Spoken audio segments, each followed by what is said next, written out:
살아가시는 기업된 하루의 삶이 되시길 소망합니다. 오늘 본문 앞의 내용을 먼저 살펴보면 느헤미야 8장에서 말씀을 듣고 또한 9장에서는 회개하며 10장에서는 언약을 새롭게 하는 것을 보게 됩니다.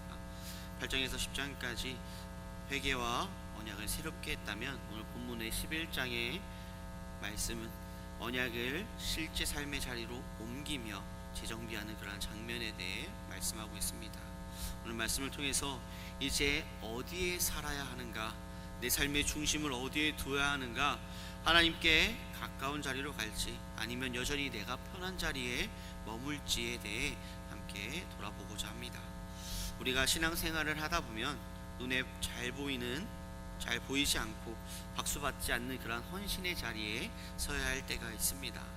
오늘 본문 느헤미야 11장은 바로 이런 사람들의 이야기라고 볼 수 있습니다. 성벽은 완성되었는데 정작 그 안에 살아야 할 사람이 없습니다. 왜일까요? 쉽지 않고 편하지 않기 때문이었습니다. 안전하지 않았기 때문이었습니다. 그런데 하나님은 누굴 기억하셨을까요? 편한 자리로 간 사람들이 아니라 하나님의 마음이 있는 자리로 들어간 그런 사람들을 기억하셨습니다. 1절과 2절 말씀에 보면 백성의 지도자들은 예루살렘에 거주하였고 그 남은 백성은 제비 뽑아 10분의 1은 거룩한 성 예루살렘에 거주하게 하고 그 10분의 9는 다른 성읍에 거주하게 하였으며 예루살렘에 거주하기를 자원하는 모든 자를 위하여 백성들이 복을 빌었느니라 라고 말씀합니다. 예루살렘에 사는 것은 특권이 아니라 부담이었고 헌신이었습니다. 왜 특권이 아니라 부담이었고 헌신이었을까요? 예루살렘은 정치적으로 약했고 경제적으로는 불리했습니다. 전쟁의 후유증으로 무너진 자리였고 주변 나라들의 위협이 도사리고 있는 곳이었습니다. 성벽은 겨우 세웠으나 생활 기반은 여전히 황폐했고 농업적으로는 이익이 없었고 장사도 외곽 도시가 더 훨씬 유리한 상황이었습니다. 한마디로 예루살렘은 현실적으로 살기 좋은 곳은 아니었습니다. 하지만 예루살렘은 하나님의 임재가 머무는 자리였다라는 사실입니다. 그들은 하나님의 집이 있는 곳이었기에 그곳을 선택하였습니다. 참된 신앙은 편한 곳을 고르는 것이 아닙니다. 바른 신앙은 하나님이 계신 곳을 선택하는 것임을 우리는 잊지 말아야 합니다. 자언하여 예루살렘에 거한 자들은 하나님을 더 가까이 하고자 하는 그 마음에서 나온 그런 헌신이었습니다. 2절 말씀에 보면 예루살렘에 거주하기를 자원하는 모든 자를 위하여 백성들이 복을 빌었느니라 라고 말씀합니다. 이어서 시편 54절 6절 말씀에 보면 내가 낙헌제로 주께 제사하리이다 여호와 주의 이름에 감사하오리니 주의 이름이 선하심이니이다 라고 말씀합니다. 시편에서 말씀하고 있는 낙헌제는 자발적이고 즐거운 마음으로 하나님께 예물을 드리는 제사로 예루살렘에 거주하기를 자원하는 자들이 이러한 마음이었음을 보여주고 있습니다. 억지로 끌어온 것이 아니라 하나님의 뜻을 따라 자신의 삶을 헌신한 것입니다.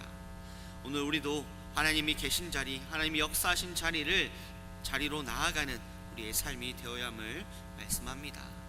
그 위에 4절에서 24절까지의 말씀은 길고 긴 그런 이름 목록이 나오는 것을 보게 됩니다. 너무나도 길어서 읽다 보면 언제 끝나나 라고도 생각할 수가 있습니다. 그런데 하나님은 그 이름을 일일이 기록해 놓으셨습니다. 왜 그럴까요? 하나님은 숨은 헌신을 잊지 않으시기 때문입니다. 사람은 잊기도 하며 심지어 세상의 모든 사람들 또한 교회도 가끔 잊을 때가 있습니다. 그러나 하나님은 한 번도 잊으신 적이 없으시다라고 말씀하십니다. 히브리서 6장 10절 말씀 하나님은 불의하지 아니하사 너희 행위와 그의 이름을 위하여 나타낸 사랑으로 이미 성도를 섬긴 것과 이제도 섬기고 있는 것을 잊어버리지 아니하시느니라 라고 말씀합니다. 교회는 많은 헌신들이 있습니다. 예배팀의 헌신, 교회에 청소하는 손길, 한 영혼을 위해 기도하는 눈물, 또한 식당 봉사 등등 보이는 헌신과 보이지 않는 헌신들이 무수히 존재합니다. 하나님은 그 헌신을 보시고 또한 기억하신다라고 말씀하십니다. 이사야 49장 16절 말씀 내가 너를 내 손바닥에 새겼고 너의 성벽이 항상 내 앞에 있나니 라고 말씀합니다. 사람은 잊을지언정, 역사도 잊을지언정 하나님은 잊지 않으신다라고 말씀합니다. 이렇게 예루살렘에 거주한 자들은 제비 뽑힌 자들과 자원한 자들에 대해 두 부류로 나눠집니다. 제비 뽑힌 자들은 하나님의 선택을 의미하며, 자원한 자들은 순종과 헌신을 말씀합니다. 우리를 잊지 않으시는 그 하나님을 기억하며 더욱더 헌신의 자리로 나아가는 우리의 믿음의 삶이 되어야 합니다. 또한 이어서 17절에서 22절 말씀을 보면 느헤미야는 성벽 건설에서 멈추지 않았습니다. 그는 예배를 회복시키는 그러한 모습을 보이게 됩니다. 성전 노래하는 자들이 세워지고 레위인이 다시 자리를 잡게 되는 그런 모습을 보게 됩니다. 레위인은 예배를 지켰고 움직이는 성전을 지켰으며 노래하는 자는 찬양을 지켰습니다. 진정한 회복은 건물에서 시작되는 것이 아니라 예배에서 시작된다라는 사실을 우리는 잊지 말아야 합니다. 우리의 삶이 무너졌다면 예배를 다시 세워나가야 하며, 우리의 마음이 지치고 흔들린다면 말씀 묵상을 다시 세워나가야 됩니다. 예루살렘 중심의 그러한 삶을 살아갔던, 예루살렘으로 나아갔던 이스라엘 백성들처럼 우리도 예루살렘 중심, 즉 그리스도 안에서 이루어지는 그러한 믿음의 삶이 되어야 함을 말씀합니다.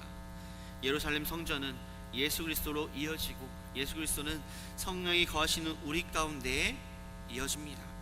이제 예루살렘에 거한다라는 뜻은 그리스도 중심으로 살아간다라는 뜻입니다. 우리의 삶은 어떠한가요? 예루살렘 중심, 즉 그리스도 안에 살아가는 그러한 삶이신가요? 요한복음 1장 14절 말씀에 보면 말씀이 육신이 되어 우리 가운데 거하심에 라고 말씀하며, 고린도전서 3장 16절 말씀, 너희는 너희가 하나님의 성전인 것과 하나님의 성령이 너희 안에 계시는 것을 알지 못하느냐. 또한 에베소서 2장 22절 말씀, 너희도 성령 안에서 하나님이 거하실 처소가 되기 위하여 그래서 예수 안에서 함께 지어져 가느니라 라고 말씀합니다.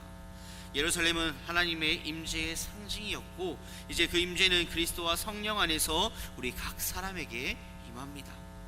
오늘 본문에서 예루살렘을 선택하여 머무는 사람들의 모습은 예수님이 자신을 낮추시고 우리 가운데 오신 것을 보여주고 있습니다. 요한복음 1장 14절 방금 읽었던 말씀과 같이 말씀이 육신되어 우리 가운데 거하심에 라고 말씀합니다. 예수님은 편한 곳이 아니라 우리 곁으로 오셨습니다. 죽음이 기다리고 있는 십자가의 자리로 오셨습니다. 우리를 너무나도 사랑하시기 때문에 우리를 구원하시기 위해 죽음이 기다리고 있는 십자가의 그런 자리로 오셨습니다. 따라서 우리는 예수님을 따라가는 그런 삶이 되어야 합니다. 벌어져가는 곳을 세우기 위해 들어가는 그런 우리의 믿음의 신앙이 되어야 하며, 누군가는 부담을 지고 누군가는 기도의 자리를 지키고 누군가는 무너진 영혼은 곁에 머물러야 함을 말씀합니다. 오늘 하나님은 우리에게 어디에 머무르겠냐라고 물으실 때 우리는 어떤 자리로 나아가시겠습니까? 편안한 자리일까요? 아니면 하나님이 계신 자리일까요? 예루살렘을 선택한 사람들처럼 우리도 하나님이 기뻐하시는 그러한 자리를 선택하는 삶이 되어야 합니다. 하나님의 이름은 또한 우리가 하나님이 기뻐하신 그 자리를 나아갈 때에 하나님은 우리를 기억하시고 우리 헌신을 바라보시고 우리를 절대로 잊지 않으신다라고 말씀합니다. 그렇게 우리는 예수님의 자리로, 먼저 예수 그리스도 안에 나아가는 믿음의 삶이 되시길 소망합니다. 말씀을 정리하고자 합니다. 오늘 우리에게도 주님은 부르십니다. 예배의 시간을 내는 것이 아니라 예배를 중심으로 일정이 돌아가는 그런 삶이 되어야 하며, 또한 봉사 시간을 내는 것이 아니라 봉사의 마음이 삶의 방향을 결정하게 하고, 또한 교회를 오는 것이 아니라 교회가 내 삶의 뿌리가 되는 그런 믿음의 삶이 되어야 합니다. 이것이 예루살렘에 거하는 신앙입니다. 주님 안에 거하는 그런 믿음의 삶이 되시길 소망합니다. 기도하시겠습니다. 사랑과 은혜가 충만하신 아버지 하나님, 우리가 편한 자리가 아니라 주님이 머무시는 자리를 선택하는 우리의 삶이 되게 하여 주시옵시고, 숨은 헌신과 신실함을 지키고 온전히 예배로 살아가는 예수 그리스도 안에 나아가는 우리의 믿음의 삶이 될 수 있도록 주님께서 함께하여 주시옵소서.